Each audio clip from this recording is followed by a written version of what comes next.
بص الحركة دي. بص اللقطة دي. حتى بص الحركة دي. بص اللقطة دي. زي ما اتفقت ما بضيعش وقت الجد جد، الكلمة مني عهد. السلام عليكم حبايب قلبي، يلا بينا نبدأ في خطوات حل راس السنة الجميل التحفة دوت اللي مش هيتقطع من البيت طول السنة. عايزة بس انوه ان الشوكولاتة بنسيحها في حمام مية دافية او في الميكروويف لمدة دقيقة او دقيقة ونص. يلا بينا. اول خطوة حبايب قلبي، هنحط طاسة على النار ونحط فيها 4 معالق سكر كبار، ومع التقليب المستمر اقلب كده وافرد في الطاسة لحد ما يسيح معايا السكر خالص ويبقى كراميل. زي ما انتوا شايفين اهو بدأ يبقى مية بيسيح اهو. اول ما يديني اللون البيج والسكر كله داب معايا ابتدي احط الزبدة، لان لو استنيتي سنة كمان هيديني لسعة، هيديني طعم كراميل محروق.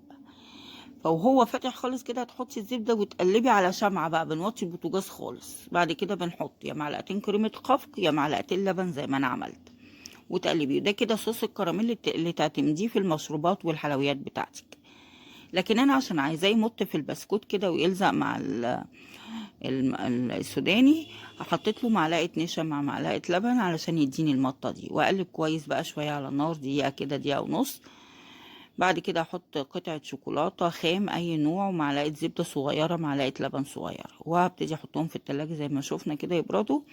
بعد كده ببتدي ان انا جبت بسكوت ساده وبسكوت بالبرتقال، واللي يعجبك يعني. الساده كان طعمه سكر اقل، هبتدي ادهنه بالكراميل والزق عليه السوداني واغطسه في الشوكولاته. بالنسبه للشوكولاته بقى انا حسيتها ان هي تقيله قوي، رحت حاطه لها بق لبن تاني فخفت معايا.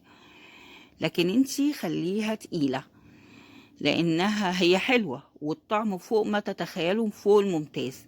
ولكن هي لو اتقل سنه كانت هتبقى مغموره بالشوكولاته اكتر ومتماسكه اكتر. لكن زي ما انتوا شايفين هي جميلة جدا ومتماسكة وكل حاجة، والطعم فوق اللذيذ.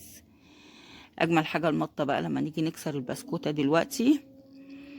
شوفوا المطة الجميلة دي بتاعت الكراميل من جوه، طعمه فوق الخيال. واستنوني في وصفات جديدة وافتكاسات جديدة وتكات وحركات مع أستاذة هاجر على قد الإيد.